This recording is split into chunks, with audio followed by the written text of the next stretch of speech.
Listo, muy bien. Vamos a continuar. Ahora sí, vamos a continuar con nuestra clase. Estábamos hablando en sí del rol de la mujer en Mesopotamia. Entonces, estábamos diciendo que la mujer en Mesopotamia en sí estaba de cierta manera protegida desde el punto de vista jurídico por el Código de Hammurabi, mas sin embargo el privilegio seguía con respecto a los varones, tanto en libertad sexual como en actos que realizaba el hombre. Es por eso que en aquel entonces, sí, en Mesopotamia, vemos que existe una sumisión total de la mujer. Vemos que la mujer siempre estaba sometida a la autoridad de un hombre. En primer lugar, siempre por su padre. Y a posterior, cuando ya pasaba a formar una familia, la responsabilidad y la autoridad venía de parte del marido. Vemos que los hijos en aquel entonces, tanto los varones como las mujeres, pero especialmente los hijos, eran considerados las posesiones de los padres. Es decir, si una mujer era encontrada en actos ilícitos o en actos incestuosos o en cualquier tipo de acto sexual y el hombre la repudiaba, él se hacía dueño de los hijos. ¿Sí? La pertenencia de los hijos era obviamente del padre. Y la mujer obviamente le pertenecía al marido. Entonces, esta propiedad ya venía jurídicamente aceptada y moralmente aceptada por parte de la sociedad y la mujer ya sabía cuál era su rol. Entonces, digamos que la mujer era encontrada ante cualquier situación sexual y estaba casada ya o estaba dentro de un matrimonio. El varón tenía la potestad tanto civil como jurídica de castigar fuertemente al hombre y a la mujer, o sea, al amante y a su mujer. Sí, y jurídicamente era aceptado. Pero en el caso contrario, si la mujer encontraba al esposo en actos ilícitos o en actos que dañaban la moral de matrimonio, ella podía denunciarla, se podía dar una separación, se podía dar jurídicamente una separación, pero no era castigado tan fuertemente como en el caso de las mujeres. En aquel entonces, gracias al Código de Hammurabi, las mujeres sí tenían derecho de tener una propiedad. Y lo más habitual era que el padre o el marido fueran los que administraban los bienes familiares. Dentro del matrimonio, y hablando especialmente de esto y puntualmente de esto, vemos que en aquel entonces, como ya saben, antes de un contrato matrimonial siempre existía un precontrato matrimonial. Es decir, los padres de las niñas, como eran dueños de los hijos y de las hijas, ya formaban un acuerdo especialmente con una persona que les favorezca a la familia y que sepa puntualmente de que su hija va a tener un buen futuro con aquel. Es decir, este contrato prematrimonial había dos cosas importantes: la dote y el precio de la novia en aquel entonces. Entonces, ¿qué era la dote? Era la cantidad, especialmente podía ser de dinero o de propiedades, que eran cedidas al padre de la novia. Y esto era para el mantenimiento de su nuevo hogar. Entonces, las hijas normalmente no tenían esto de la herencia de su padre, como actualmente lo vemos, sino que recibían esta dote porque suponía que estas posesiones ayudaba a formar un nuevo hogar y pasaba a pertenecer a un conjunto que sería administrado por el marido, es decir, el nuevo dueño de la niña. Y también establecían el precio de la novia, que era una cantidad acordada que la familia del novio, especialmente del padre, tenía que pagar para que su hija se pudiera casar con su hijo, o sea, para que se pudiera formar este contrato matrimonial. Entonces, aparte de una dote, tenía que ser un precio especial como para reconocer al padre los años que ha cuidado a su hija. Entonces, en el caso ya finalizado el contrato matrimonial, ya sea porque hubo algún acto fuera del matrimonio o enviudeció la mujer en aquel entonces porque hubo alguna guerra o alguna circunstancia, entonces cuando la mujer en Mesopotamia se quedaba viuda, quedaba totalmente desamparada. por lo cual era bastante complicado, pero las leyes de cierta manera ayudaban para ofrecer la ayuda que les permitiera sobrevivir dignamente. Es por eso que siempre antes de casarse se establecían regalos de boda que debían guardarse para en el caso que la mujer quedara viuda. Y también de esta manera, cuando fallecía el esposo, también heredaba algunas cosas en proporcional, pero en proporcional, ¿por qué? Porque en su mayoría quedaba los hijos varones, pero en proporcional quedaba algo. Entonces, después de que la mujer enviudaba, no es que significaba que podían tener nuevas familias. Por lo general no tenían el chance de obtener nuevas familias, o sea, no tenían la legalidad de casarse de nuevo. Y tenían que ser viudas por siempre, hasta que fallecían, porque esto era mal visto. Eso correspondiente al rol de la mujer en Mesopotamia. Ahora vamos a hablar, ¿sí?, del rol de la mujer en el Antiguo Egipto. Podemos decir que en el Antiguo Egipto hubo un mejor desarrollo y una mejor mentalidad con respecto a la mujer como tal. Entonces, vemos que el lugar que ocupa la mujer en Egipto es la que más o la que mejor ocupa dentro de los roles de todas las sociedades que hemos estudiado, ¿sí? Entonces vemos que incluso en aquellas épocas la mujer era bien vista y ocupaba cargos públicos y cargos importantes hasta de ser faraón, ¿ok? Vemos que a pesar de que siempre tradicionalmente ha existido estas diferencias sociales por el rol y por el sexo, vemos que en esta prácticamente la mujer sí tenía ciertos privilegios por ser mujer. Muy bien. Entonces, igual, en Egipto no es que se reconocía a la mujer como al varón, sino que la veía como complemento, es decir, no la veía como una especie de rivalidad, sino que la veía como una especie de complemento dentro del rol social. Perdón. Entonces, vemos que ella tenía igualdad ante la ley. Entonces, podemos observar que para los antiguos egipcios, los niños varones en sí eran más importantes, pero las mujeres cuando crecían obtenían un rol bien imperante dentro de la sociedad porque eran dueñas de la casa, eran administradoras del hogar.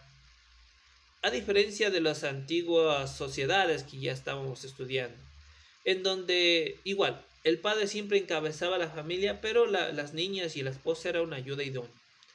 Vemos que en aquel entonces eran iguales ante la ley.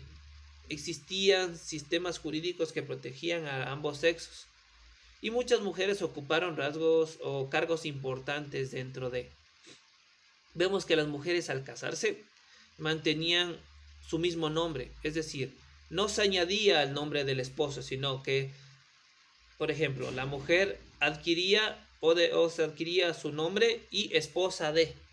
Sí, ya nos queda 10 minutos, tenemos que acelerar un poquito.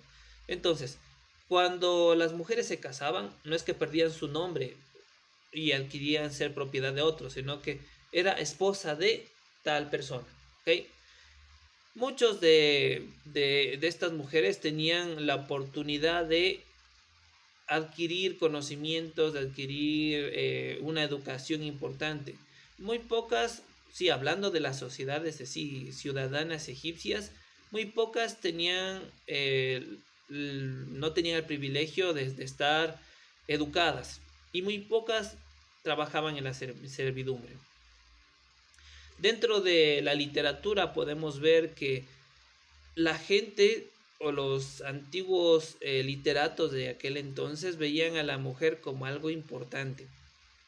Como por ejemplo, en ciertos escritos decía lo siguiente, que se debe amar a la mujer con todo el corazón, porque la mujer complace el corazón durante toda tu vida. Que a la mujer se la tenía que preservar, ¿sí?, en una relación grande y larga, en donde intervinieran y donde los dos se llevaran bien, eso correspondiente a los esposos. Entonces, a muchas mujeres se las veía como una imagen divina. Por ejemplo, esto en la mitología egipcia o en los dioses egipcios. podemos ver a las mujeres representadas como diosas, ya sea de la vida o la fertilidad. Entonces, exponentes de estas diosas importantes representadas por mujeres, pues tenemos a Isis, que es una diosa madre amorosa. Tenemos a Hathor, que es la diosa del amor, la belleza. A Bastet, la diosa protectora del hogar. Simihmet, la diosa feroz. Y Tueris, la grande, es decir, la diosa de la fertilidad, que es la protectora de las embarazadas. También, como yo les explicaba, las mujeres en aquel entonces tenían roles importantes como ser reinas. Dentro de la civilización egipcia podían ser reinas, podían ser médicas, podían ser recaudadora de impuestos, cualquier cosa, porque por lo general no eran relegadas. Muchas de ellas tenían hasta ciertas cuestiones privilégicas, como por ejemplo bañarse en leche y miel.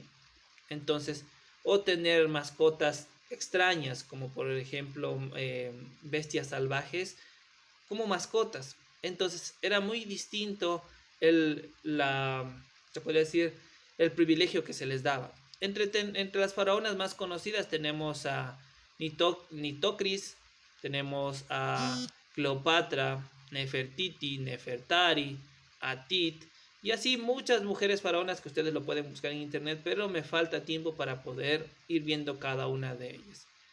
Entonces, vemos que todas estas ocuparon cargos importantes como funcionarias, eso es lo más relevante de esto.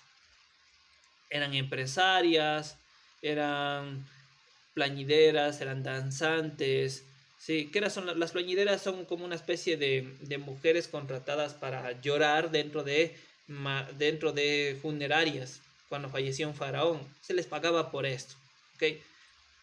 Y de hacía actos varios, como por ejemplo ser danzantes, ser docentes, ser profesoras, ser profesoras también de canto, de danza, de baile. Es decir, algo importante es que también les daba el chance de tener una especie de sueldo. ¿Ok? Esto, perdón, esto correspondiente a las mujeres en el antiguo Egipto. Y por último nos falta de las mujeres en la India. Vamos a hacerlo rápido porque solo nos quedan 5 minutos. En la India, pues vemos que acá las mujeres nacían lastimosamente con el peor rol social que puedas tener. El hombre siempre estaba en el lado paternal, es decir, ocupaba el rango superior y les pertenecía, eran pertenencia de las mujeres. Solo el esposo era dueño de todo. Por ejemplo, si el esposo tenía alguna deuda, podía pagarla con su hija o podía pagarlo con su mujer. No existía ninguna ley que prohibía todo esto. ¿Ok?